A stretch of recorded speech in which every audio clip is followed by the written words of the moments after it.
Eh bien voilà, les perspectives de demain, c'est quoi? C'est des thérapies ciblées, qu'on associera, ou en tout cas qu'on administrera peut-être de manière séquentielle, avec aujourd'hui plus de 800 agents en évaluation dans tous les cancers, une quarantaine, une cinquantaine pour les cancers du sein, donc on voit que c'est quand même un mode de développement et de recherche qui est aujourd'hui quasi prioritaire, représentant probablement la moitié des traitements du cancer de demain.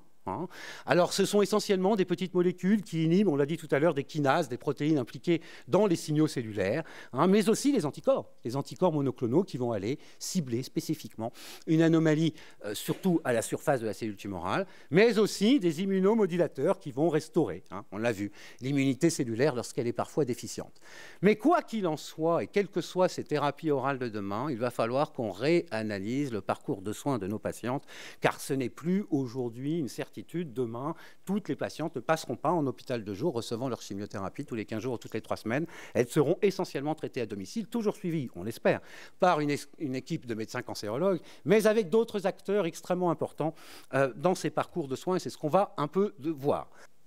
Aujourd'hui, il faut reconnaître que la chimiothérapie reste d'actualité dans toutes les indications des cancers du sein.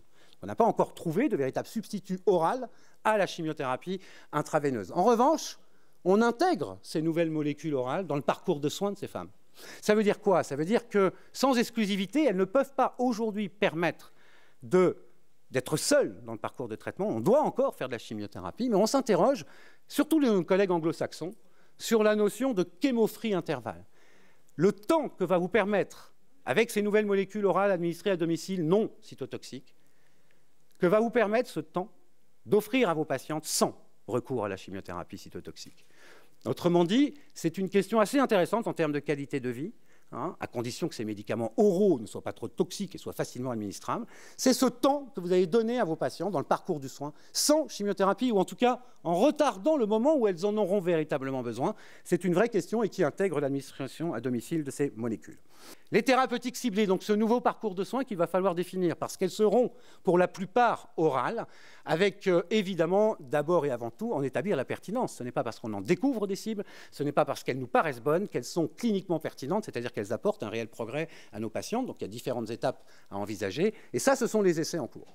L'administration se fera essentiellement à domicile, donc il va falloir un encadrement pour ces molécules orales. Un encadrement des médecins, un encadrement du personnel de santé susceptible de le faire, et c'est finalement toutes les notions du plan cancer. La sécurisation, ce sont des traitements qui vont être administrés à domicile. Il y a sécurisation, donc intégration aussi du rôle des pharmaciens là-dedans. Une éducation thérapeutique qui, évidemment, là, prend toute sa place. Il va falloir que le patient et son environnement, son entourage, sachent de quoi il s'agit et comment gérer d'éventuelles toxicités, parce que ces molécules ne sont pas dénuées de toxicité. Une coordination ville-hôpital dont tout le monde parle, mais qui, effectivement, sera encore plus au centre du problème lorsque, finalement, ces patientes prendront leur traitement à domicile, sous forme orale.